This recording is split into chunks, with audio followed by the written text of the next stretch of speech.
What is up, BHB family? This is Coach Coop here with another episode of BHB Radio.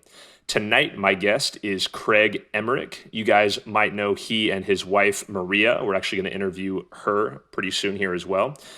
They are ancestral health and keto chefs, authors, best-selling authors. In fact, they actually have a book coming out with none other than Halle Berry.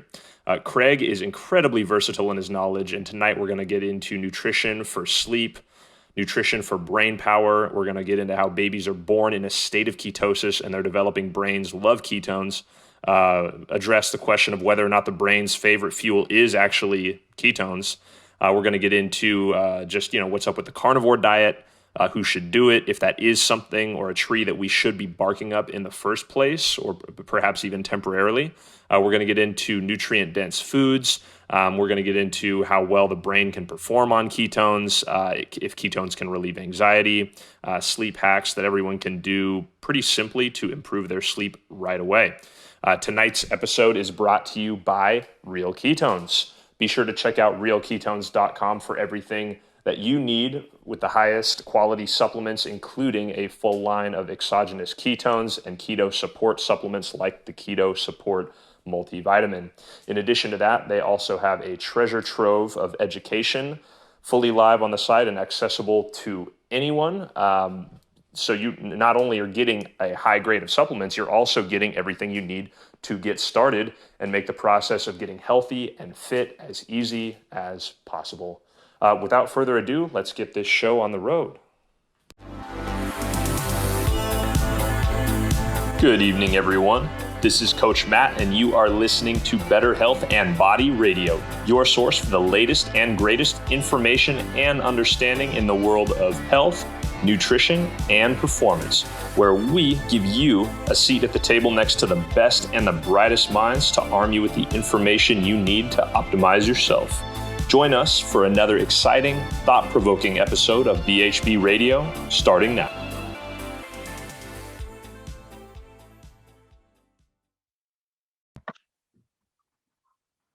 All right, Craig, thank you so much for coming on the show. I appreciate it. Thanks so much for having me on. Oh, absolutely. Absolutely. I'm really thankful that I've been able to interview both you and Maria. It's like the power couple of guests that I've had on the show. So I think the audience, myself, everybody's going to learn a lot. I can't wait. Well, thanks again. Thanks for your kind words. Absolutely.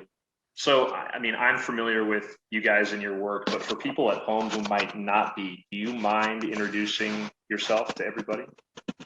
Sure. My name is Craig Emmerich, and my wife, Maria, and I have published, I think she's got over 20 books now on nutrition and health and cookbooks, about low sugar, grain-free cooking, whether you want to call that keto or carnivore, all the different subsets there are of that kind of low carb style of eating. I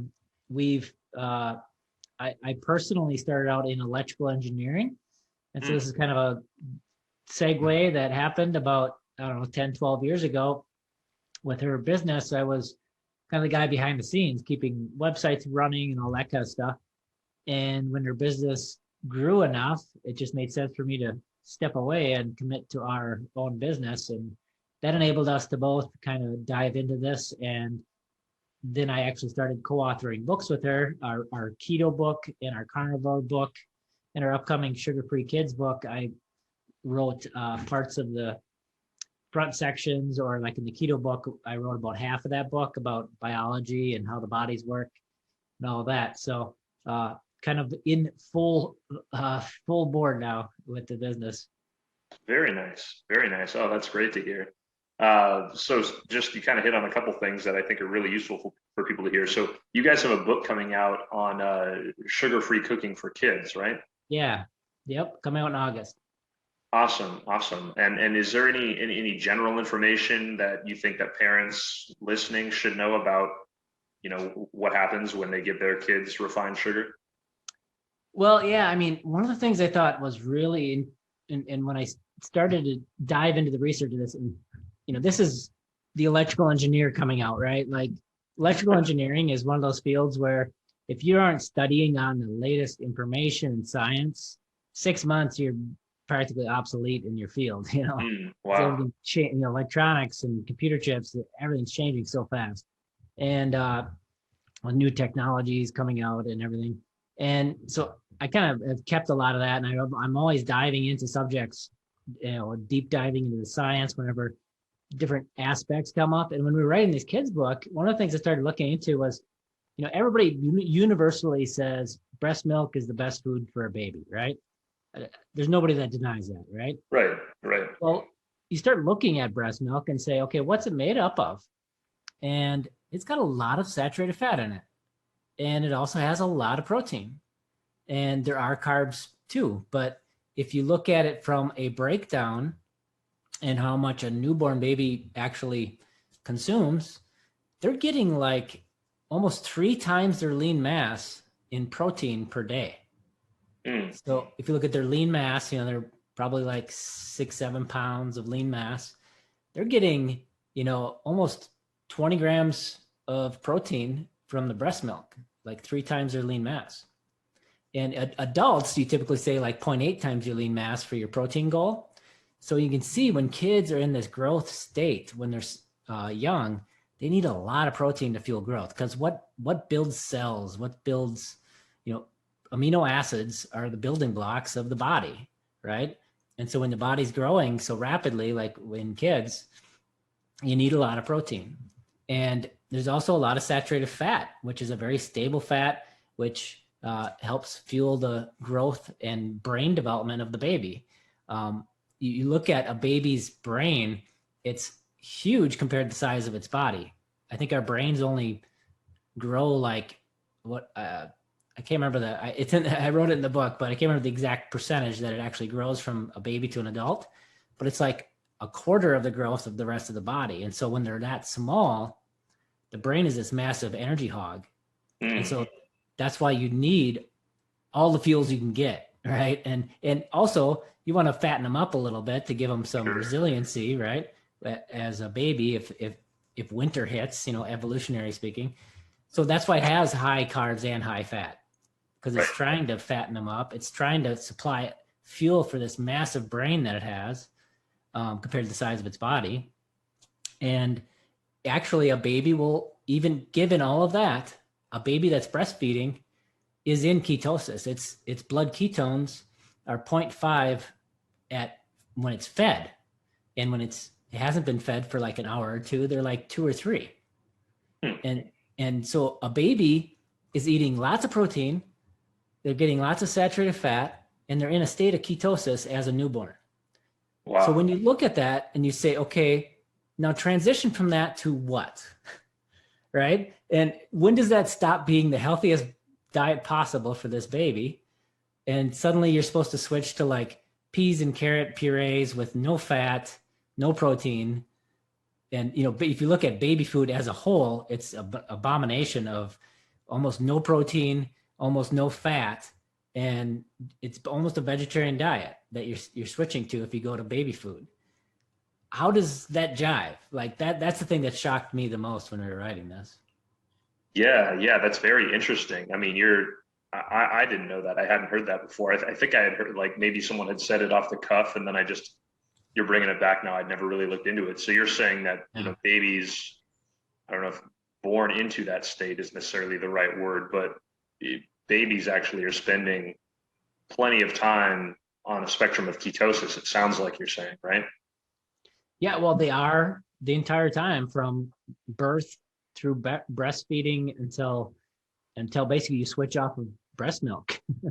and then that's when the kids will start transitioning out of that, depending on what you feed them, right? If you feed them the baby foods, things will change, and they'll start primarily running on sugar because that's all they're getting, right? Or carbohydrates. Because one of the charts I put in our book just showed like 4 of the most popular baby foods.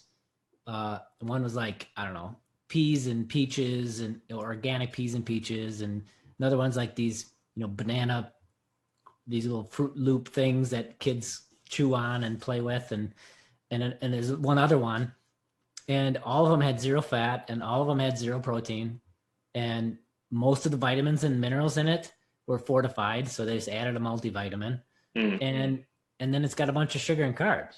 And you compare that to just real food. And I actually made a chart comparing the nutrients, the vitamins and minerals in those foods compared to just eggs or a steak, beef.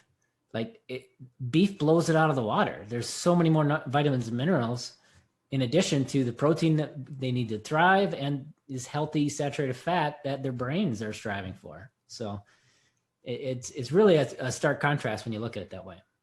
Yeah, that's wild. And I hadn't thought of that from a macronutrient perspective before. Do our, the formulas that are out there, do those really match up with what's, more or less ideal? And it's probably just because that's not necessarily the client base that I tend to work with, but that makes a lot of sense. And, I was already aware of the fact that there was a lot of possible additives and maybe non-bioavailable nutrients and things like that in there. So that's interesting. So you guys are, with this book, are actually helping people usher in a state of ideal nutrition or something closer to it from a younger age that hopefully can give them a lot of benefits, not only then, but set them up for like a long, healthy, happy, fit life.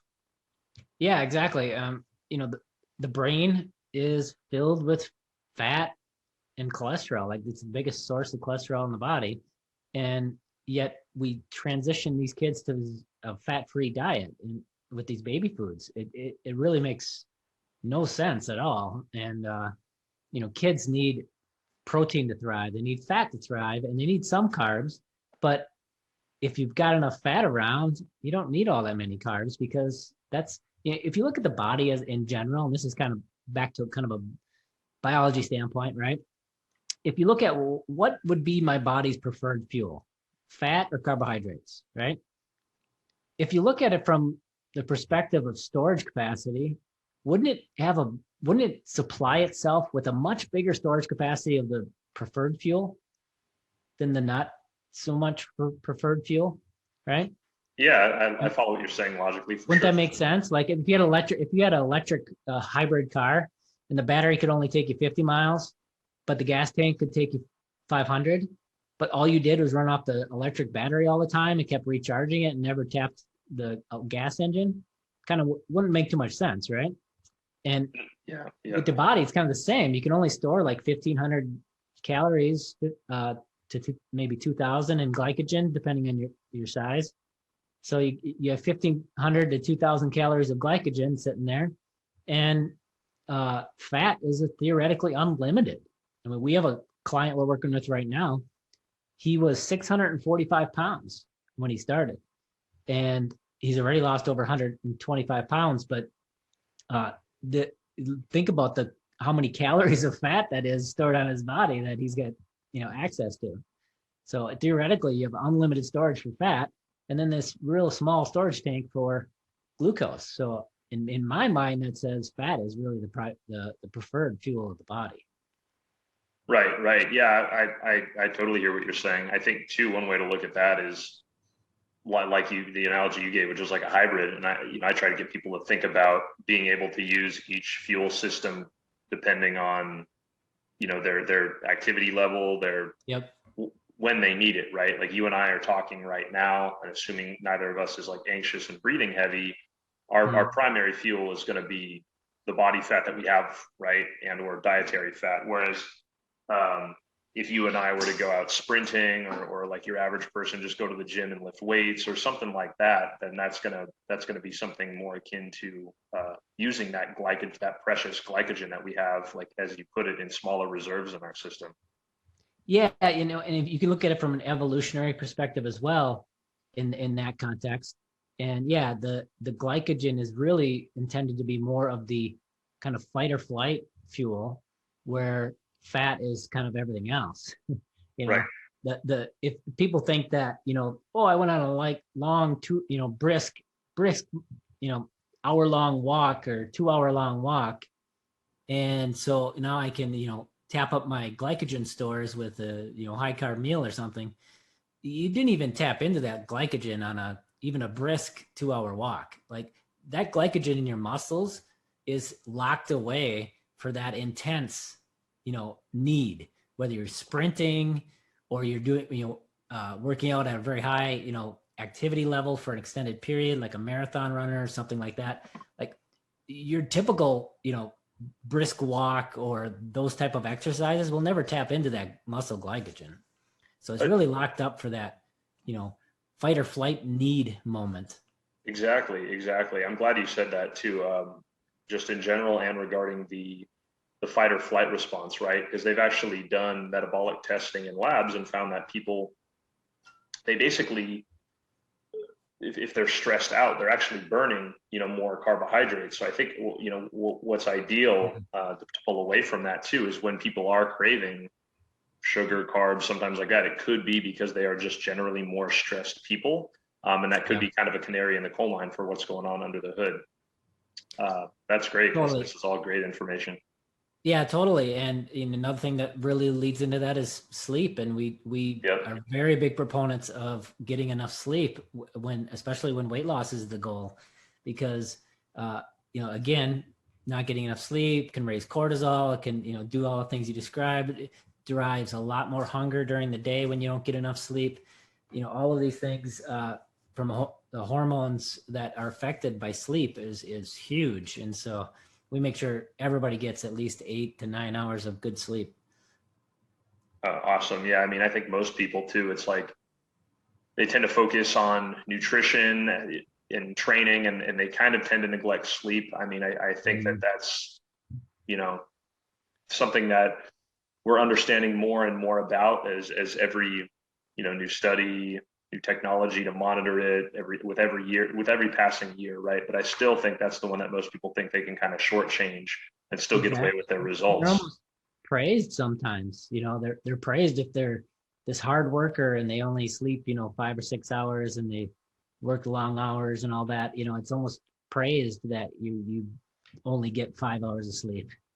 Right. And yeah, and it is funny too, because some people will swear up and down that they can function well on such a light amount of sleep and less hours of sleep. However, I mean, I think that there's a difference between surviving and thriving, and the people who maybe have some sort of genetic lottery that they won where they can function on a little less sleep pretty well. How much better could they be if they got quality sleep, right? How much more body fat could you lose? How much more energy could you have for yourself throughout your own, your day, your life? How much lean body mass could you hang on to or possibly build if you were dialing in your sleep well too? Totally. Yeah. 100% on that.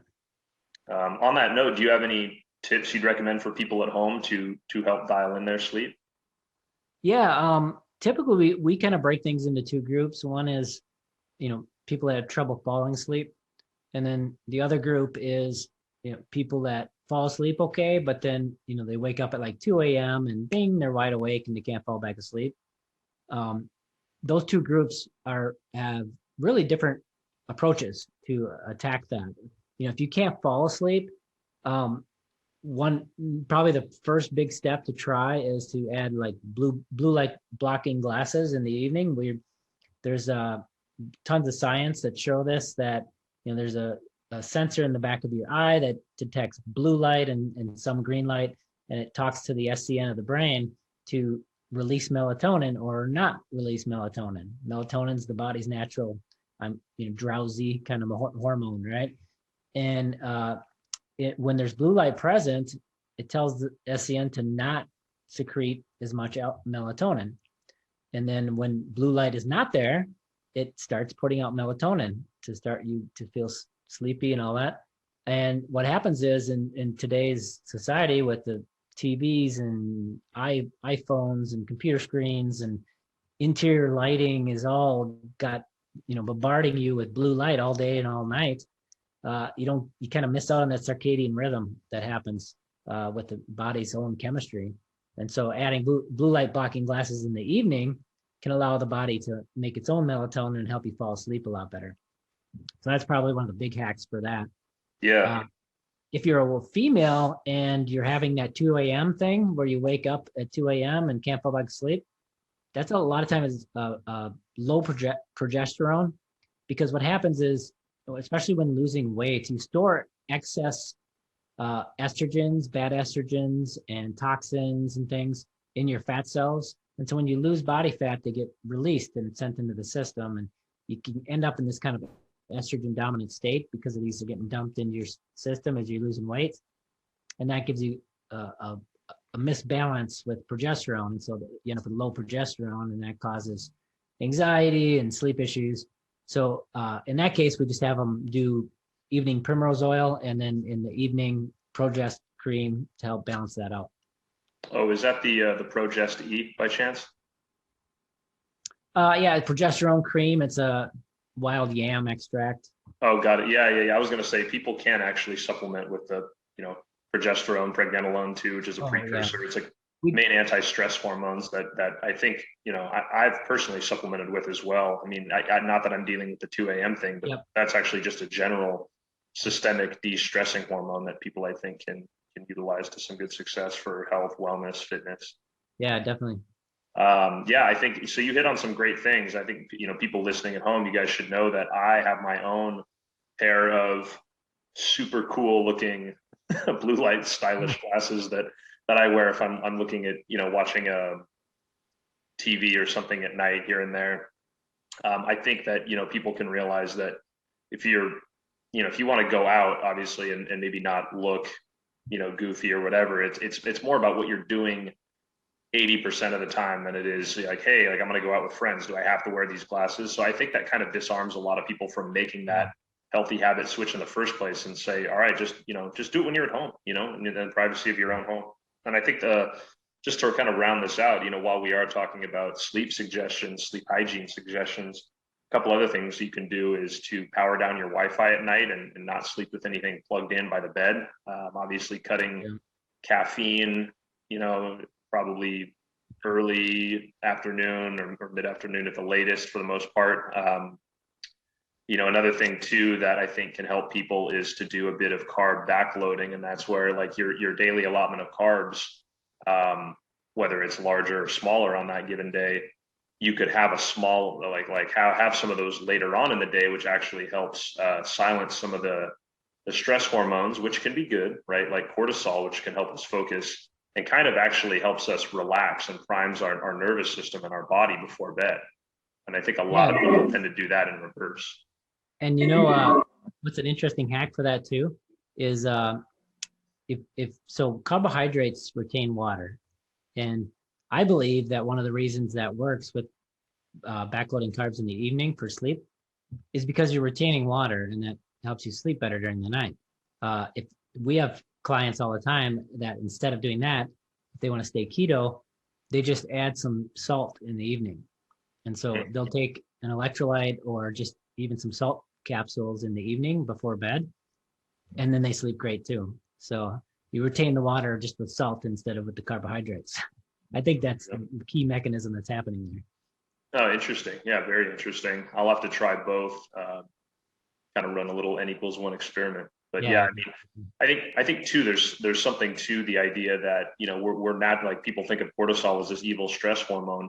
But we need it to focus, and we need it to be alert and awake. Just even at like a resting level, there should be like earlier in the day at least like some natural cortisol rhythms that come when you wake up. And I think that if you're eating, let's say, a big heavy carby breakfast, like they recommend, like for years in the mainstream, what you'll see happen is you'll kind of not really go in alignment with when your natural stress hormones could be a positive thing, right? And kicking in earlier in the day, let's say when you want to focus for work or read or study or whatever. And then so you kind of give yourself this like big time relaxation bomb of this big, let's say, carb dense meal, and it kind of throws your day off. Whereas I think what would be ideal for the day, for the most part, maybe unless you got to work out early or something like that, is, kind of sticking primarily to like, protein and fats earlier in the day and lower in carbohydrates. And then if you are going to, like I said, have your daily allotment of carbs, it would make more sense that if it's a small amount and you are keto, and you want to time it with your natural wake and sleep cycles, or even if you were, let's say, a person doing a more moderate carb day or diet or something like that, it makes more sense to do that later versus earlier when it's probably going to make you more relaxed and tired. Yeah, definitely. And the other thing too that we find supports that natural cycle is to not eat too late in the evening, right? If a lot of people, the bedtime snack right before bed and all that, what happens is, human growth hormone has its highest spike about 2 or 3 hours after you fall asleep. And you want that. That's an important thing to have happen for weight loss, for, in general health and everything. And if you eat too close to bedtime, insulin is kind of competes with human growth hormone. So if insulin's elevated, you're going to suppress human growth hormone, so it can interrupt that natural cycle. So we usually say close the kitchen down, like 3 hours before bed. Kitchen's closed, guys. Sorry. Yeah. That's funny.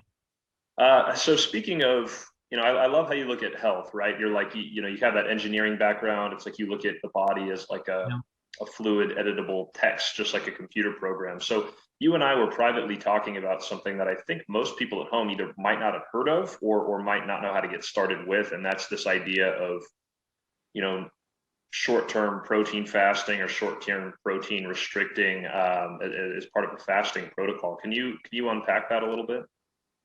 Yeah, well, we've got a couple ebooks we put out, and we've been for quite a while now been promoting.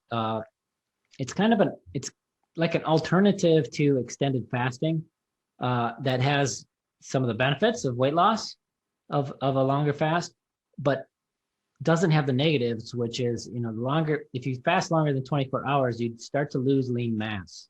There's parts of the body, red blood cells and brain neurons, and there's certain body parts that don't have mitochondria, so they can only run on glucose.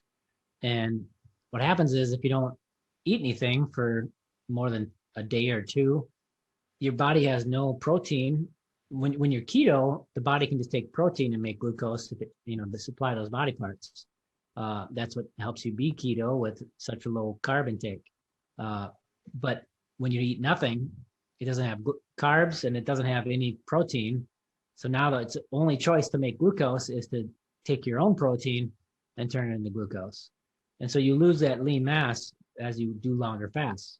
Protein sparing modified fast is a fast where you have very low carbs and very low fat, but you get your protein goal for the day in for that one day. And then you preserve lean mass. So you get enough protein to preserve your lean mass while keeping energy, carbs and fat really low. And that just forces your body to tap into more of its own fat for fuel. Very interesting. Very interesting. And how would you suggest people at home maybe look into this or get started with it if they want? I mean, do you guys put out any information on this where people can kind of, explore if they'd like to dip their toe in? Yeah, we have on our YouTube channel, we've got a whole bunch of recipes and videos on it. And then, like I mentioned, at keto-adapted.com, we have our Art of Fat Loss and Protein Sparing Modified Fast cookbooks. They're both ebooks with meal plans and everything showing how to do this. But we generally say to, implement maybe 1 to 3 days a week of protein sparing days. And then, your regular, whether it's keto, weight loss macros or whatever the other days, that makes it kind of more sustainable and approachable for a lot of people. You can kind of look at it in that way as, if you're doing like alternate day fasting or something like that, where you're fasting for a day and then you eat the next day. Instead of doing that, add in a couple days a week of protein sparing modified fast, and then you preserve your muscle while losing the weight. And it's just kind of a better alternative in our eyes. The original protocols, going back to bariatric surgery and some of these extreme situations where they were basically, that was their diet after surgery, because when bariatric surgery, you actually need more protein because of absorption issues and all that. So protein sparing modified fast is really good in those situations. Very interesting. Very interesting. Yeah, I had actually tried a version of a protein fasting diet where like a day a week or something like that. But my protein was pretty in check. Otherwise, I was eating quite a bit less protein. And I was really fascinated at some of the results that came through with regards to leaning out, it seemed like there was some neurological benefits too. And a practitioner had put me on it because in the past I had been following a little bit too much of a high protein diet, which had resulted in like a buildup of things like ammonia and whatnot in my body, unbeknownst to me. And there were some potential neurological consequences there. So it was a very interesting N=1 experiment that I ran. The name is actually a little, it's hard to understand what it is from the name, because when you say protein sparing, it sounds like you're reducing protein in the diet. But in reality, compared to normal day macros, you're still moderate protein. You're still getting the same protein intake. Right. You're sparing the protein on your body. You're sparing your body's muscle compared to a long, 24-hour, 48-hour water fast. So that's where the protein you're sparing is your body's protein. I see what you're saying. Yeah, I've done both in that case. Then I was doing a temporary kind of a short-term protein like day fast, and then I've also done, I would say most of what I've done in terms of that kind of work one way or another, up or down, is like what you've been talking about today. So yeah, I think that is sort of interesting for people to kind of hear both sides of. It's an interesting tool, and it works extremely well. Interesting. And now there's a couple other things I want to make sure we hit today, and I want to be respectful of your time too. So on that note, I think a lot of people in the keto community hear one way or another about the carnivore diet, but it sounds weird. It sounds strange. It sounds foreign. It sounds like it's not natural. What, if you have any, what are your opinions on that? Well, yeah, I mean, we wrote a carnivore cookbook, and I wrote all the front matter to that book. And one of the first things I started talking about in the beginning was, what's your why? Why do you want to do carnivore? And that can lead to different implementations. One of the reasons to do carnivore, and this has been shown to be pretty effective for a lot of people, is to use it kind of as an ultimate elimination diet. Mm-hmm. And so we actually in that book defined a carnivore autoimmune protocol, CAIP. So it's basically, you start out with beef and salt, and then you just kind of work other proteins in, and then eventually, if you want, work other, plants back into your diet, and find the triggers for your autoimmune disorder, for, bipolar disease, for, in my case, Lyme disease. I have chronic Lyme disease, and that pain has been greatly alleviated the closer to carnivore I stay. There's a few different plants that are fine for me, but lots of plants will trigger me to have more pain. And so, it kind of comes down to what's your why, right? If your why is that, then it's a great tool for figuring out, what your body can handle given your conditions. Yeah, absolutely. I mean, and I think too, for people that are not necessarily suffering from sort of as severe of an autoimmune condition as Lyme, I've seen carnivore used both in my own experience working with clients and then also in clinical settings.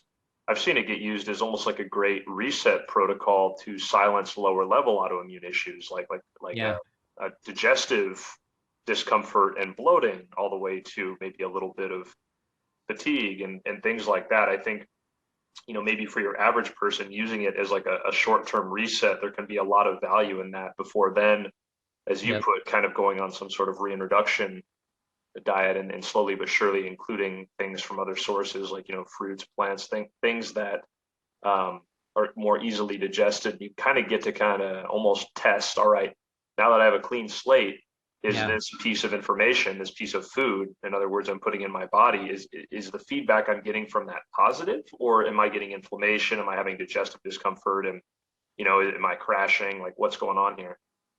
Yeah, exactly. You can kind of root out, triggers for yourself and what things don't work well for you. And as far as the comment you said about kind of unnatural, one of the things that I put into our book is kind of diving into the research of our ancestors.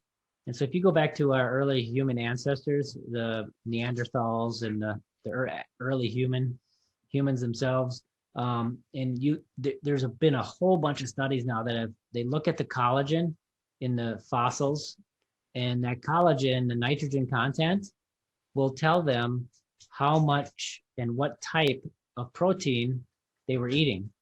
So you can, by the different types of nitrogen groups, you can identify the collagen sources. Was it a plant protein they were eating? Was it a animal protein? What types of animals? All of that. And what they find time and time again is that these early humans, the reason they grew big brains and their guts shrank is because they were primarily eating animal protein.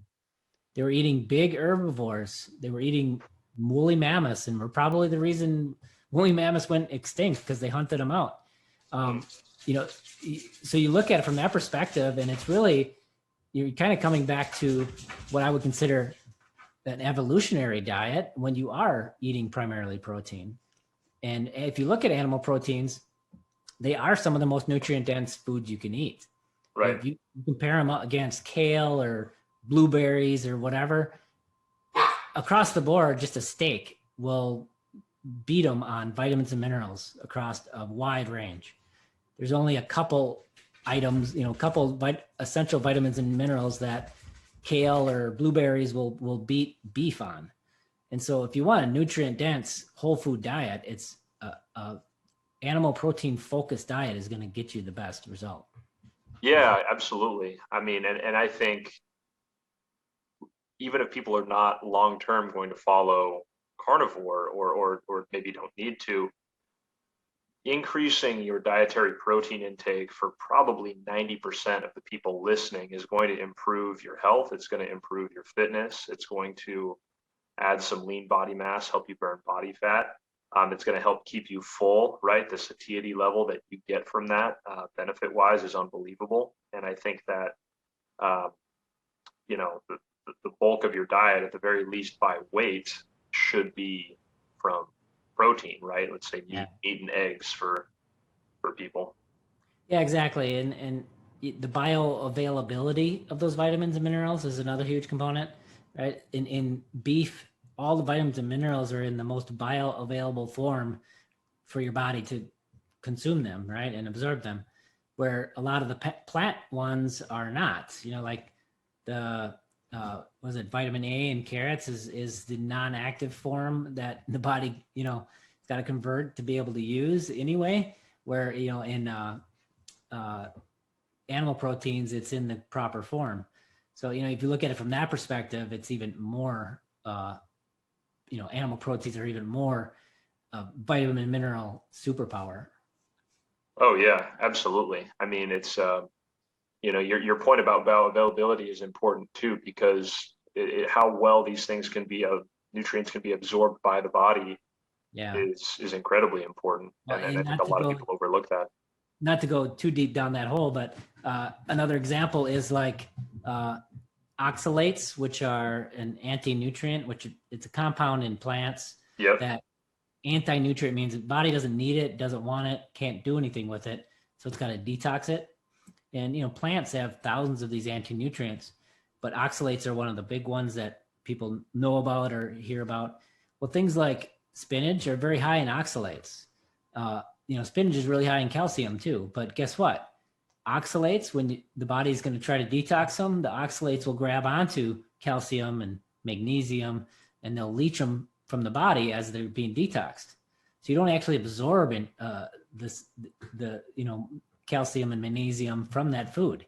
It just gets leached out of the body. There was a study that looked at oysters, great source of zinc. And they looked at the blood plasma. So they looked at the blood and how much of that mineral got into the blood after you ate oysters. And when you ate the oysters by themselves, there's a big increase in zinc in the blood. So you absorbed all that.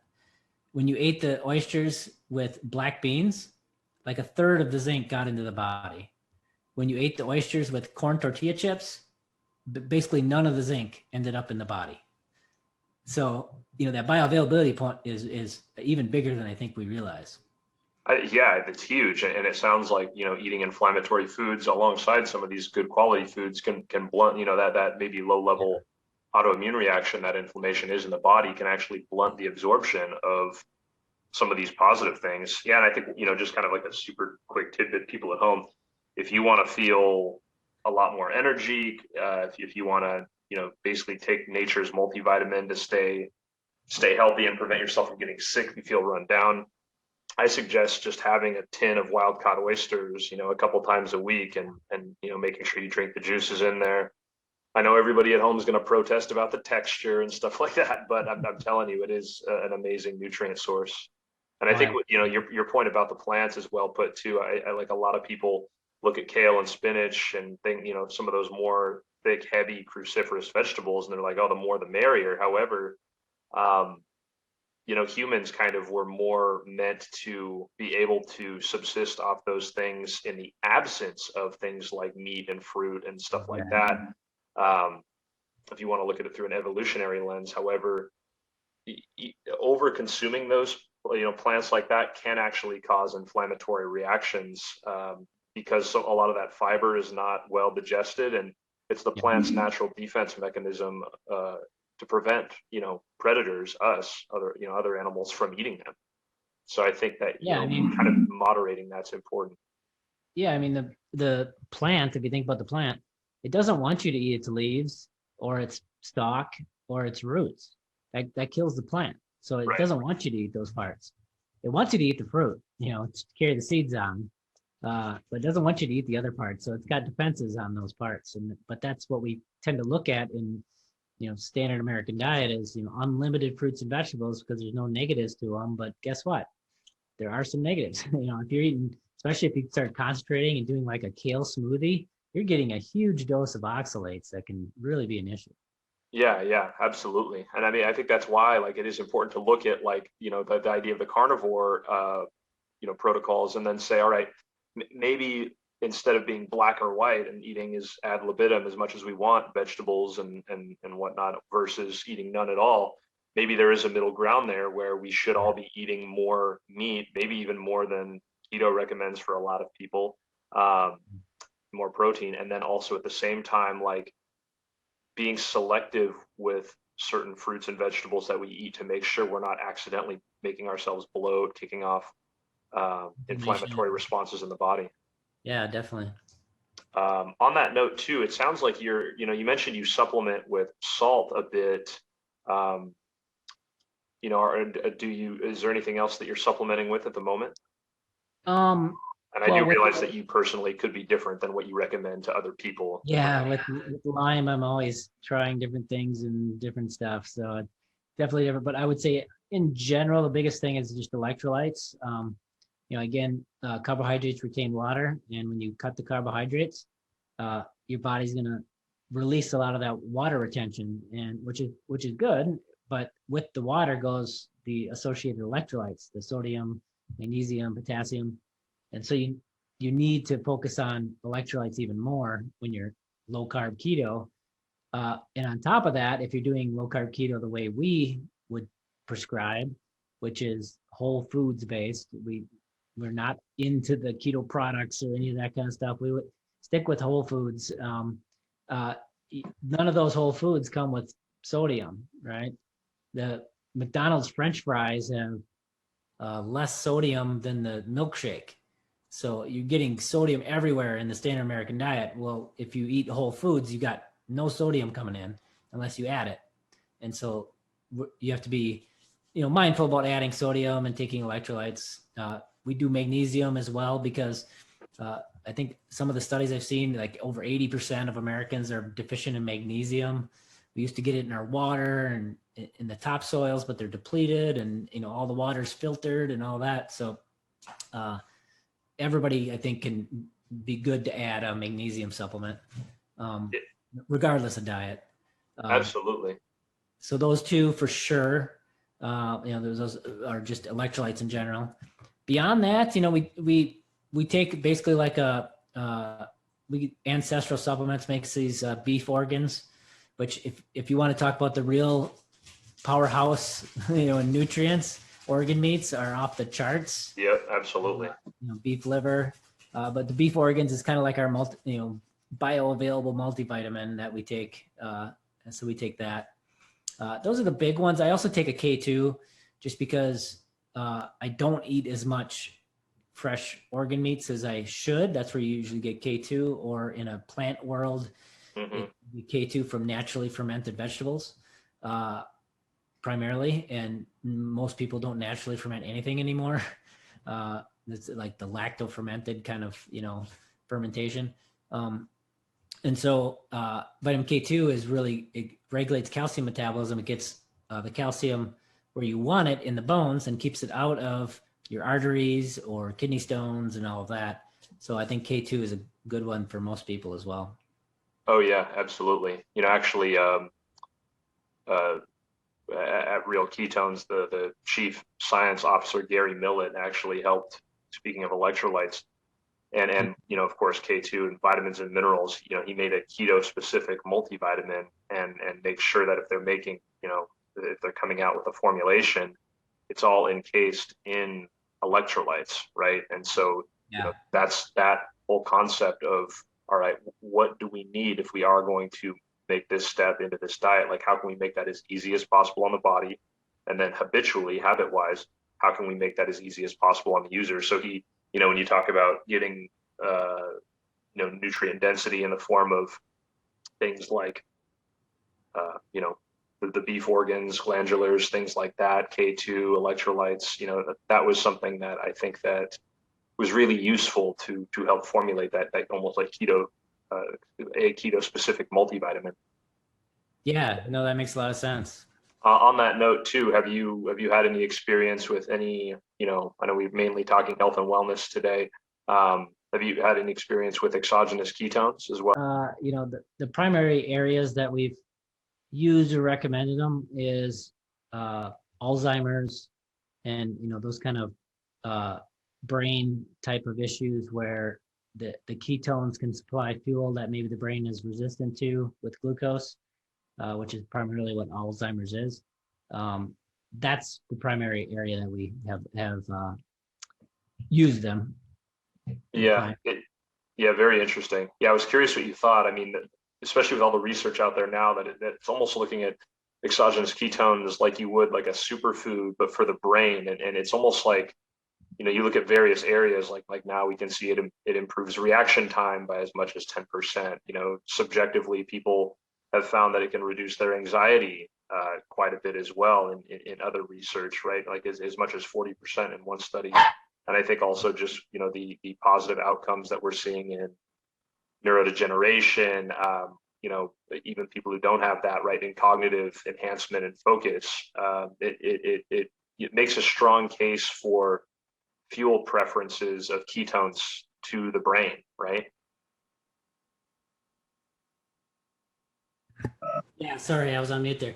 That the brain loves ketone, and what I was describing earlier about the baby has those high ketones because the brain likes them. There's actually some studies, and one I put in our book that talked about the one of the key roles that ketones play in brain neuron development at that age in newborns. So yeah, I mean, the brain is, I personally think that the brain prefers to run on ketones than glucose. Yeah, absolutely. I mean, if you look at the order that it's metabolized in too, I mean, it's like, gimme, not just the brain, but, the sort of systemically. I think, in another conversation with that same, scientist, researcher, Gary Millett, that I was talking about, he said something that always has stuck with me since, and that's that, with regards to you guys recommending the exogenous ketones for, we'll call it people with conditions as well, or people who might have, something going on. I think the one commonality across all of those is decreased energy metabolism in your cells, aka less energy to go around to fuel these other things. And for some people, it might show up as, some sort of neurodegenerative disease. For other people, it might show up as like a hormonal insufficiency. Like how it shows up can be different, but at the root cause, there's all like a lack of energy in the cells or the mitochondria, if you want to get nerdy with it. And so what's nice about the exogenous ketones too is as you're getting people's energy systems back online through things like sleep, diet, and really figuring that out, supplementation. These are a way to provide, like, top off the energy systems in a way that, doesn't tax the adrenal glands. And you basically are just almost like handing a baton to your cells to literally make more energy with the fuel everything else we do, from thinking all the way to muscle firing. Let's see here. And so in addition to that too, the one last thing I wanted to ask you here, again, just you've been more than generous with your time, is basically where people can find more of your books, where people can find more of, your information, and how they can connect with you on social media if they do want to learn more.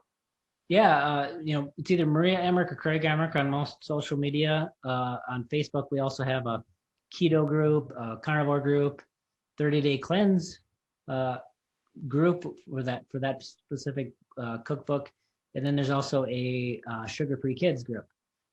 So lots of areas there where people can connect with us and get communities of support.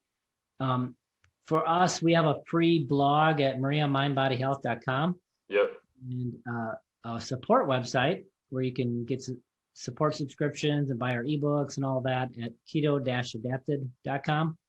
Or you can just find all this through ketomaria.com, where we've got links to kind of everything.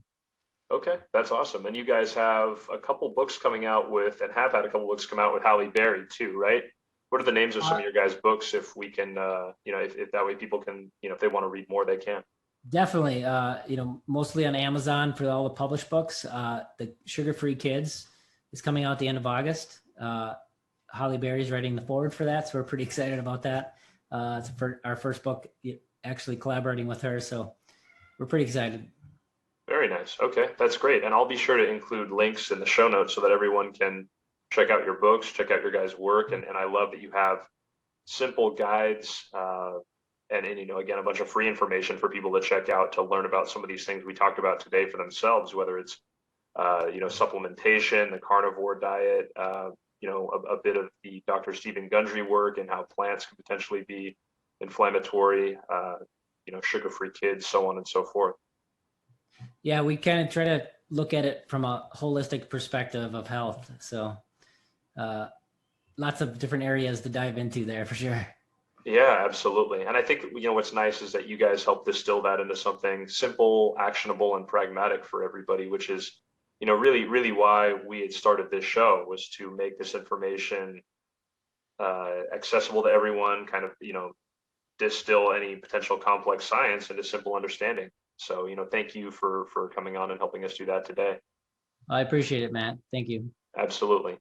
All right, everyone. I loved interviewing Craig. I loved interviewing Maria as well. I can't wait for you guys to dive in and get to know this power couple like I have. And once again, thank you everyone for inviting us into your home for another exciting episode of BHB Radio. Till next time.